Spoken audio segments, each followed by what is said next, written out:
Hey, hey, hey, it's Kurt the Boat Doctor and Mini-Me too. Mini-Me, remember little spicy nacho? That's spicy nacho 2. Number 2. Katie, you're jealous, aren't you? Anyway, we're out here. This is a 94 Garmin SV. We got it on the number display.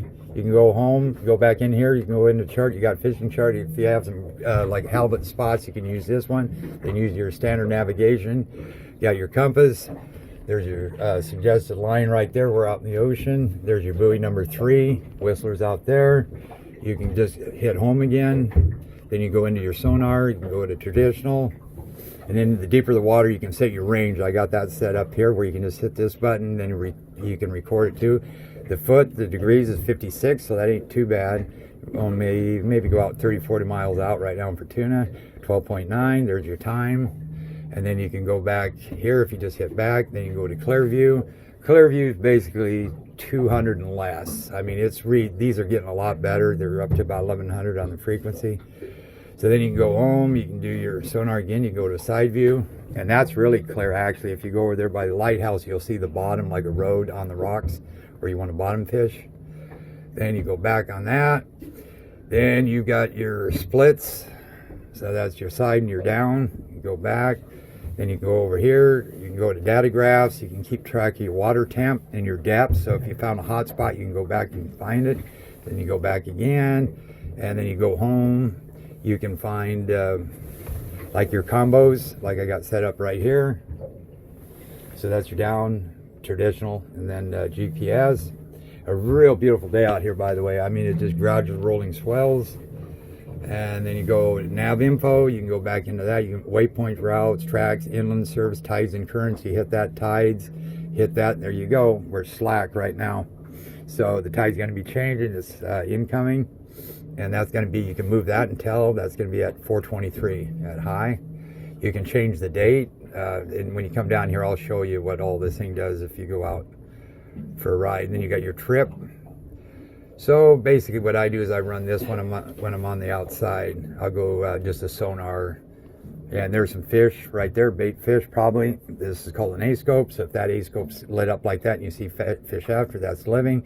If something just went by without those colors, that means it could be a milk jug. And then it's got your GPS speed, heading, temp, depth, time of day, GPS position, latitude and longitude. We're at the 124 mark. A lot of that's bottom fish. There could be fish too, but I'm not bottom fish, but herring. You know, like bait fish. So if you see those, then typically the salmon should be running, but we're at E56, so it's close. About 52, 54. There was salmon in Florence. Yeah, because see right here, that's all herring. So then the salmon come. So then, and then if the water drops down to about 54, 52 is when they'll be biting, but that's a lot. And that's what I've been seeing in the bay. So anyway, live well, you got to have this one on. Nav lights, you turn that on. Bilge pump, I can hear it. Wipers, you got horn works. Then you can go into here. You can exit. Whoop. Clear that. Clear, clear. No GPS info. They didn't hook it up to Neiman 2000, which is okay. Scan, and then hit all. Okay, so then I'm going to trim down on that little kicker motor. There you go. Then when it's cold, you lift the lever just to where you feel it. You got some friction on it. You push and push in and turn the key. Just don't push. You have to push and turn. It's already warmed up, so it's hard to hear that. So there's 2 ways. You can lift the fast idle lever. You know it's running. And you just push the head, and there you go. And then you hit that, skips, and then skip that. You got storage here, suspension seats, NACHO. Number 2. And then there's your storage seats. I already showed you that. And then over here, you got your fish box live well. See how that's working there? And then I'll steer it that way. Now we're running on the kicker. I already showed you that. They need to clean it up back here. Top side backdrop.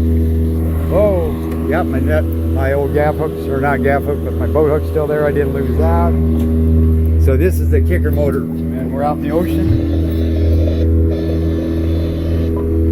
And we're doing 6.42 going out. And it turns it on a dime. Notice how quick that turned out on a dime? Turn on a dime? Yes, let me see. Oh.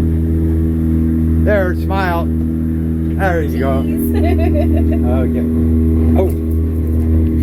Forget what you were doing. 5 minutes, so we're fine. So now coming in, so we should pick up speed here since it is coming in. We're at 7. Pretty quick. It was 6, 8, 7. So it's not really gonna do it for like if you're gonna be out here tuna fishing, you need to get up to about 6 to 7. So if it was perfectly flat, maybe you could use it. But see, we're down at 545. Sometimes you're down at that speed. Okay, so there you go. You bring that one back. Then what you do, turn the key off. Make sure you always turn the kicker off first, then trim the motor up, because I'd rather have the motor shut off and the motor in the water if you forgot, because that way you're going to know if it's dragging. That way you're not going to burn up your water pump. Okay, so if this, again, if it's there, it is not going to start. You got to bring it back to it clicks. She'll fire up. And then, I'll do that again. Whoop. There, and this is your safety lanyard. If you pull that, it kills it. Now say you forgot to hook that back up. You heard that beep like that. It doesn't start, just cranks. That means first thing I'd check is your safety lanyard. Then you go like that. Turn that off. There we go. There we go. Starts up. Then we'll go out to the Whistler, and then I'll show you. This is out in the ocean now, so this is a lot different being in the bay as far as I can take off. And we do have some swell. They're probably, I don't know, 4 seconds apart, maybe. So hit it. You got 1001, 1002. Boom. You're already up on top. And then planing, like I say, is right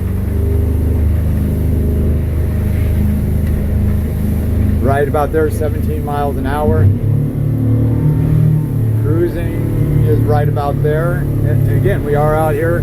They're probably 3 seconds actually apart, and they're building a little bit as far as the height. And we're going to go out to the Whistler, and we'll just go ahead and turn around to it. It's my buoy actually. Yeah, it's called the K buoy. Haven't fun yet? She's scared. We call her Scaredy Cat Nacho. This is the first time I've been on a boat, Kurt. Yeah, and then we'll scare. Oh, here's gonna be a good one. Oh, fuck. She loves it. Back problems. Oh, I already got back problems.